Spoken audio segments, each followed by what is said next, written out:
교회가 지키는 종려주일입니다. 종려주일이라는 말은 예수님이 예루살렘을 입성할 때에 종려나무 가지를 꺾어들고 사람들이 호산나 호산나 예수님을 환영했던 그때를 기념해서 하는 말입니다. 그러나 예수님은 바로 예루살렘에 들어가셔서 붙잡히시고 고난을 받으시고 십자가에 돌아가시게 되는 겁니다. 그들이 왕으로 오신 이여 하고 나와서 종려나무 가지를 흔들면서 찬양했지만 사실은 예수님은 죽으러 오신 것이었습니다. 그래서 우리는 이 주간을 고난주간이라고 합니다. 오늘 말씀을 통해서 큰 은혜가 있기를 간절히 소원합니다. 저는 오늘 말씀의 제목을 십자가 부끄러움이 영광으로 라는 제목으로 말씀을 나누려고 합니다. 십자가가 부끄러움이었었다는 의미를 먼저 생각하겠습니다. 십자가가 부끄러움이었었다는 내용입니다. 먼저 오늘 본문을 보겠습니다.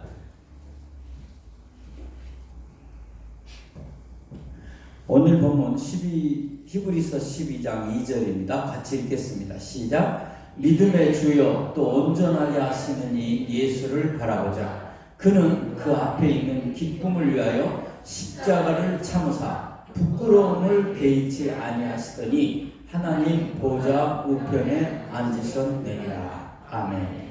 여기 중요한 단어가 있습니다. 십자가를 참으셨다. 근데 그 십자가는 무슨 십자가냐냐? 부끄러움이었다. 그런데 그 부끄러움을 개의치 아니하시더라 그랬습니다. 이 개의치라는 말은 좀 어려운 말인데 잘 쓰지 않은 말이지만 그렇게 어려운 말은 아닙니다. 연연하지 않았다, 신경 쓰지 않았다 그 말입니다. 거기에 마음을 두지 않았다. 그것 때문에 신경 쓰고 그러지 않았다. 십자가 지는 일이 이게 얼마나 창피한 일이고 얼마나 부끄러운 일인가 깊이 생각하고 연연하고 신경 쓰고 안 그랬다 그 말입니다. 그냥 기꺼이 십자가를 지었다 그 말입니다. 부끄러움인데도 그렇게 하셨다는 것입니다. 자, 이제 여러분, 십자가가 왜 부끄러움이라고 제가 얘기했는가, 또 오늘 이 성경이 그렇게 말하고 있는가. 사실은 저는 이 말씀 속에서 받은 은혜를 나누려는 것이거든요. 부끄러움이었는데 부끄러움으로 연연하지 않았다, 신경 쓰지 않았다, 개의치 않았다 그 말입니다. 그리고 기꺼이 그것을 지셨다는 것이죠, 우리 예수님께서. 그러면 이 부끄러움이 왜 부끄러움인가 하는 것을 말하기 위해서는 예수님 당시로 돌아가야 합니다. 예수님 당시의 십자가는 어떤 것이었느냐 하는 겁니다. 예수님 당시의 십자가는 로마 나라에 사형시키는 사형틀이었습니다. 다시 말씀드리면 요즘은 우리나라에 그 사형이 지금 없는 건 아니고 사형제도가 아직은 있지만 사형을 아직 안 시키는 나라가 됐죠. 그런데 우리나라 사형제도에 쓰는 도구 틀은 교수형입니다. 목을 매서 죽이는 거죠. 군인은 총을 쏴서 죽이는 총살형입니다. 멀리 조선 시대로 가면 목을 베서 죽이는 참수형이 있었고요. 또 능지처참이 있었습니다. 유럽에 단두대를 만들어서 목을 자르는 그런 사형도 있었습니다. 그런데 이 십자가 형틀은 지금 제가 말한 많은 사형 형틀의 가장 잔인한 방법입니다. 로마법에 의하면 사형에 해당할 만한 죄를 지으면 십자가에 매달아 죽였습니다. 왜 가장 잔인하냐 하면 바로 죽지 않기 때문입니다. 십자가에 매달리게 만들기 위하여 양손과 발에 못을 박습니다. 그러면 피를 흘릴 뿐이지 죽지 않습니다. 얼마나 많이 힘들겠습니까? 적어도 6시간, 7시간, 8시간 건강한 사람은 더 많이 고통을 받다가 죽었습니다. 피를 흘리면서 죽어가는 것이죠. 사실 가장 잔인한 사형 방법이었습니다. 그래서 이것은 부끄러운 것이었습니다. 사람들이 자기 집안에 이렇게 죽은 사람이 있다면 부끄러워서 얘기도 꺼내지 않는 그런 제도입니다.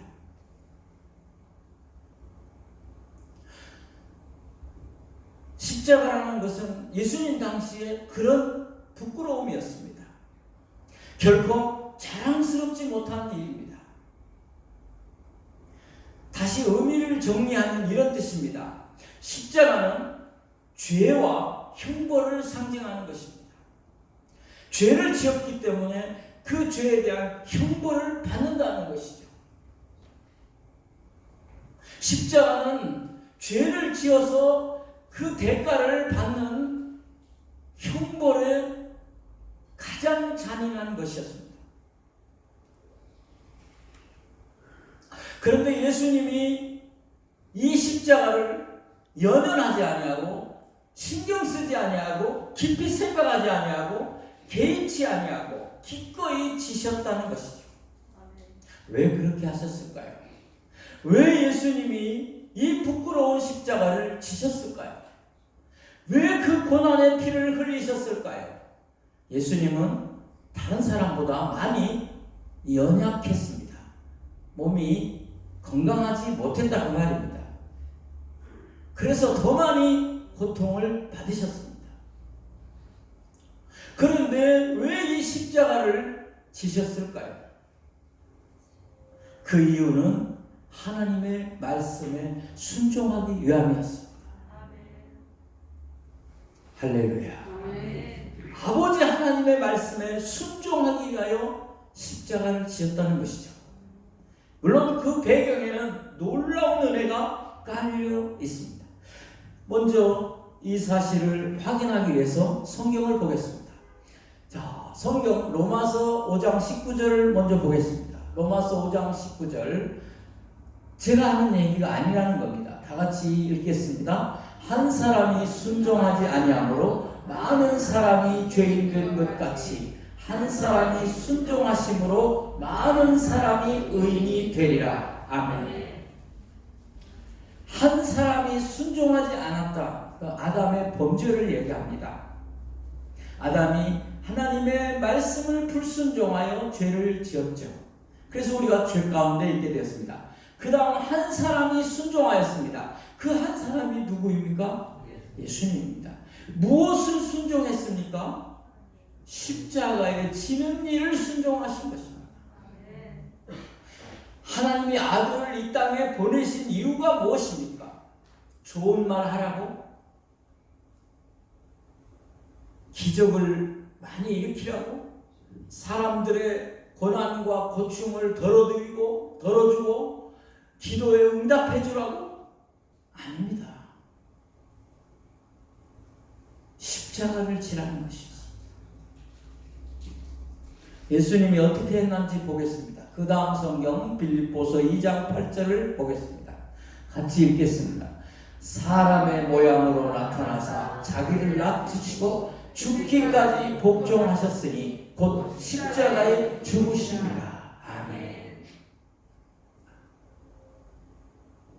순종 정도가 아니라 복종이라는 단어를 썼습니다. 다른 길이 없다는 거죠. 피하지 않겠다는 것이죠. 온전히 지겠다는 것이죠. 주님은 하나님의 말씀에 복종하여 십자가를 지신 줄로 믿습니다. 그런데 가장 그 목적이 나오는 성경 구절이 있습니다. 다시 보겠습니다. 히브리서 9장 28절입니다. 같이 읽겠습니다. 이와 같이 그리스도도 많은 사람의 죄를 담당하시려고 단번에 들이신 바 되었고 구원에 이르게 하기 위하여 죄와 상관없이 자기를 바라는 자들에게 두 번째 나타나시리라. 아멘. 많은 사람의 몰려 죄를 담당하려고 단번에 수많은 양과 소를 잡지 않아도 한 번의 십자가에서 죽으심으로 우리를 구원에 이르게 하셨다 합니다. 여기는 이제 부활을 말하는 겁니다. 두 번째 나타나는 것은 부활 이후, 주님이 부활 후에 나타나시고 재림 후에 나타나. 자, 더 중요한 것은 이겁니다. 사랑하는 성도 여러분, 예수님은 우리의 소원을 들어주기 위해서 오신 분이 아닙니다. 우리의 욕심을 채워주기 위해서 오신 분이 아닙니다. 우리의 기도를 들어주시기 위해서 오신 분이 아닙니다.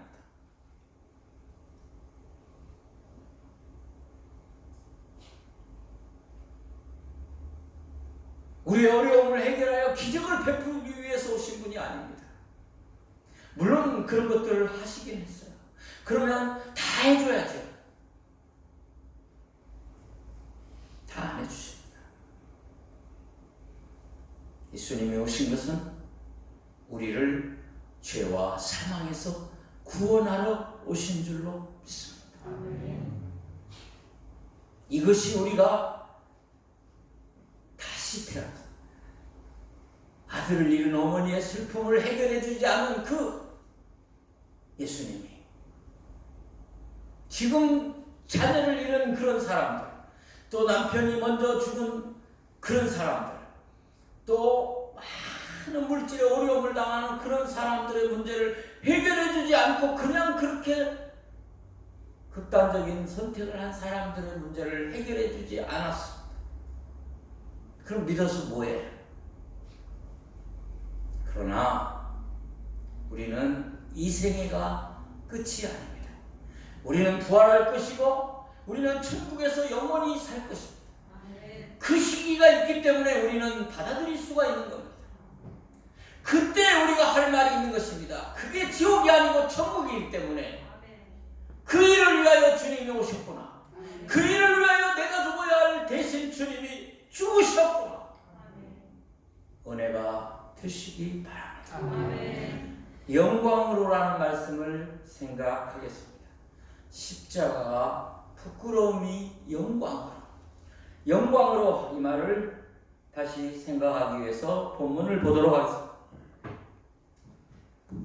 아까 읽은 말씀입니다만 뒷부분을 봐야 되기 때문에 다시 읽습니다. 히브리서 12장 2절 시작. 믿음의 주요 또 온전하게 하시는 이 예수를 바라보자. 그는 그 앞에 있는 기쁨을 위하여 십자가를 참사 부끄러움을 개의치 아니하시더니 하나님 보좌 우편에 앉으셨느니라. 아멘.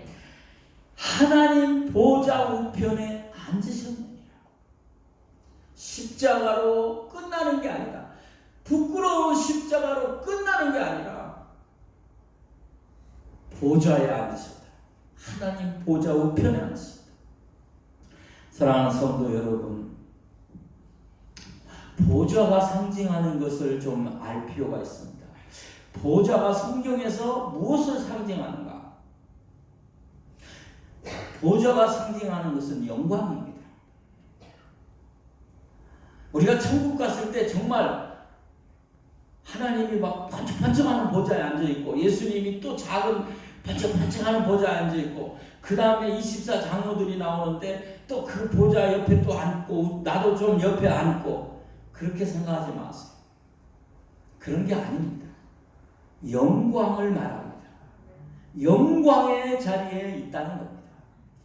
우리의 신분이 영광스러운 신분으로 바뀐다는 뜻입니다. 별로 감동이 없어요. 금은보석에 앉는 게 좋지. 자, 제가 확인하겠습니다. 성경으로 증명시켜 드리겠습니다. 요한계시록을 보겠습니다. 요한계시록 4장 9절로 11절입니다. 같이 읽을까요? 그 생물들이 보좌에 앉으사 세세토록 살아계시는 이에게 영광과 존귀와 감사를 돌릴 때에 그 네 생물이 나오는데 보좌에 앉으신 분에게 뭘 해요? 영광과 존귀와 감사를 돌려요. 그 다음에 나오는 사람들이 24장로입니다. 같이 읽습니다. 시작. 24장로들이 보좌에 앉으신 이 앞에 엎드려 세세토록 살아계시는 이에게 경배와 자기의 관을 보좌 앞에 드리며 이르되, 이 24장로는 성도의 대표입니다. 그 성도를 상징하는 거예요. 저와 여러분이 그곳에 가는 거죠. 그런데 거기에 보좌에 앉으신 분을 만납니다. 예수 그리스도죠. 물론 하나님이시고요. 그분 앞에 얼마나 기쁘고 감사하고 감사한지 이 영광스러움에 너무 감사해서 뭘 하느냐? 자기의 면류관을 벗어서 보좌 앞에 드린다. 할렐루야. 조금 더 보겠습니다. 같이 읽습니다. 시작. 우리 주 하나님이여 영광과 존귀와 권능을 받으시는 것이 합당하오니 주께서 만물을 지으신지라 만물이 주의 뜻대로 있었고 또 지으심을 받았나이다 하더라. 아멘. 하나님의 영광.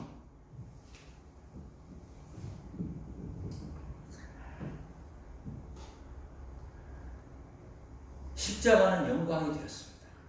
주님은 보좌에 앉으셨습니다. 그래서 사도 바울은 이렇게 말했습니다. 나는 자랑할 것이 딱 한 가지 있다. 사도 바울은 훌륭한 사람입니다. 공부도 많이 한 사람입니다. 그러나 그는 자랑할 것 한 가지밖에 없다고 말합니다. 함께 보겠습니다. 갈라디아서 6장 4절입니다. 같이 읽겠습니다. 시작. 그러나 내게는 우리 주 예수 그리스도의 십자가 외에는 결코 자랑할 것이 없으니 그리스도로 말미암아 세상이 나를 대하여 십자가에 못 박히고 내가 또한 세상을 대하여 그러하니라. 아멘. 나는 주님의 십자가 외에는 자랑할 것이 없다. 그리스도는 세상이 나를 대하여 십자가에 못 박히게 만들었고 나 또한 세상에 대하여 이미 나는 세상과 그 세상이 여러 가지 좋은 것들을 이미 나는 못을 박았다. 버렸다. 그 말이야.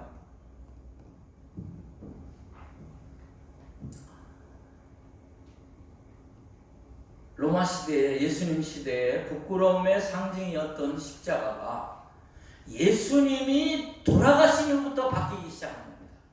그 십자가가 영광으로 바뀐 겁니다.